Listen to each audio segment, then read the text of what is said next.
देवभूमि उत्तराखंड हिमालय की गोद में एक ऐसी जगह है, एक ऐसा धाम है जहां की यात्रा कहते हैं सिर्फ कदमों से नहीं बल्कि आपकी आस्था से तय होती है।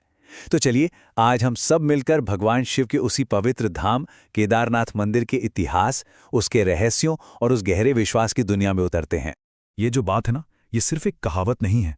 सच में ये केदारनाथ यात्रा का पूरा सार है। मतलब ये कोई आम सफर नहीं है, ये मंजिल से कहीं ज्यादा है। एक तरह से ये एक आध्यात्मिक परीक्षा है, जहां प्रकृति भी और परमात्मा भी दोनों ही वहां आने वालों के दृढ़ संकल्प को, उनकी हिम्मत को परखते हैं। तो इस मंदिर की कहानी कहाँ से शुरू होती है? इसकी जड़ें इतनी गहरी हैं कि ये हमें सीधे महाभारत काल में ले जाती हैं। चलिए समझते हैं इसकी पौराणिक कथा को, जो इसे इतना इतना खाल बनाती है। सबसे पहले ये समझना जरूरी है कि ज्योतिर्लिंग आखिर होता क्या है। इसका मतलब है प्रकाश का स्तंभ। ये भगवान शिव का एक बहुत ही शक्तिशाली स्वयंभू स्वरूप माना जाता है और केदारनाथ पूरे भारत में मौजूद उन्हीं 12 सबसे पवित्र ज्योतिर्लिंगों में से एक है। इसी वजह से ये सबसे पूजनीय तीर्थों में गिना जाता है। तो कहानी जुड़ती है पांडवों से। हुआ ये कि महाभारत युद्ध के बाद अपने ही लोगों के संहार के पाप से मुक्ति पाने के लिए पांडव भगवान शिव को ढूंढ रहे थे, उनका आशीर्वाद चाहते थे। लेकिन शिव वो उनसे नाराज थे, तो उनसे बचने के लिए उन्होंने एक बैल का रूप धर लिया। लेकिन भीम ने उन्हें पहचान ही लिया और जैसे ही वो पहचाने गए वो धरती में समाने लगे। लेकिन उनका जो कुबड़ वाला हिस्सा था वो सतह पर ही रह गया और बस वही पवित्र स्थान आज केदारनाथ का ज्योतिर्लिंग है। तो एक तरफ तो ये अद्भुत पौराणिक कथा है और दूसरी तरफ है इस मंदिर की बनावट जो किसी को भी हैरान कर दे। चलिए अब जरा इसकी वास्तुकला को देखते हैं, जो सच में किसी चमत्कार से कम नहीं है। आप जरा ऊंचाई पर गौर कीजिए। 11,755 फीट, इतनी ज्यादा ऊंचाई। समुद्र तल से इतनी ऊंचाई पर बना ये मंदिर, सिर्फ वहां खड़े होकर ही ये एहसास हो जाता है कि ये तीर्थ यात्रा कितनी मुश्किल होगी। सच कहूं तो यहां पहुंचना अपने आप में एक तपस्या है।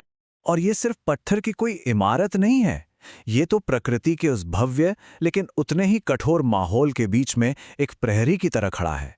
सोचिए जरा, चारों तरफ बर्फ से ढकी चोटियां हैं और ठीक बगल से मंदाकिनी नदी बह रही है। ये नज़ारा, ये दृश्य किसी को भी हैरान कर सकता है।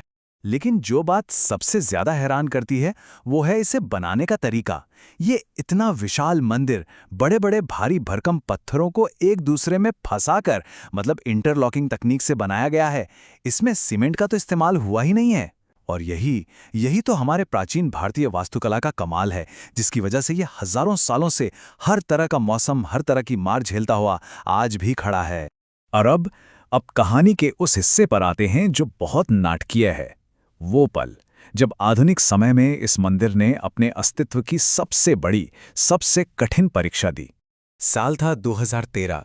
ये वो साल था जब उत्तराखंड ने अपने इतिहास की शायद सबसे भयानक, सबसे विनाशकारी बाढ़ का सामना किया था।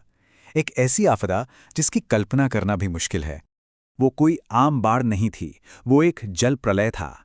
रास्ते में जो कुछ भी आया उसे वो बहा ले गया। बस्तियां, पुल, सड़कें, सब कुछ तहस-नहस हो गया। लेकिन उस महाविनाश के बीचों बीच केदारनाथ का जो मुख्य मंदिर था वो चमत्कार की तरह अपनी जगह पर खड़ा रहा। तो सवाल यह है कि ये हुआ कैसे? इस चमत्कार का श्रेय दिया जाता है एक शिला को, जिसे आज भीमशिला कहते हैं। हुआ ये कि एक बहुत बड़ा विशाल पत्थर पहाड़ से लुढ़कता हुआ आया और ठीक मंदिर के पीछे आकर रुक गया, एक ढाल की तरह। और उसने बाढ़ के भयानक बहाव को 2 हिस्सों में बांट दिया, जिससे मंदिर को कोई नुकसान नहीं पहुंचा। लोग इसे कोई आम घटना नहीं बल्कि साक्षात दैवीय मदद मानते। तो मंदिर का इस तरह से बच जाना सिर्फ एक इमारत का बचना नहीं था। नहीं, ये हमारे समय का एक आधुनिक चमत्कार था। एक ऐसी घटना जिसने लाखों करोड़ों लोगों की आस्था को, उनके विश्वास को और भी ज्यादा मजबूत कर दिया। तो इन सब कहानियों और चमत्कारों के बाद आज केदारनाथ का मतलब क्या है? भक्तों के दिलों में इसकी क्या जगह है? चलिए इस पूरी बात के सार को, इसके निष्कर्ष को समझते हैं। देखिए, केदारनाथ सिर्फ एक मंदिर नहीं है। इसका महत्व इसकी दीवारों, इसकी मूर्तियों से कहीं कहीं ज्यादा बड़ा है। ये एक प्रतीक है। हाँ, ये आस्था का, संघर्ष का और भक्ति का एक जीता जागता उदाहरण है। ये मंदिर एक तरह से हर इंसान की आध्यात्मिक यात्रा का प्रतीक है। ये हमें यही तो सिखाता है कि अगर विश्वास अटूट हो और संकल्प मजबूत हो तो बड़ी से बड़ी चुनौती को भी पार किया जा सकता है। पर एक सवाल मन में आता है ना कि यहाँ असल में होता क्या है? जब कोई इतनी मुश्किलों का सामना करके यहाँ पहुँचता है तो किस चीज़ का लेन देन होता है?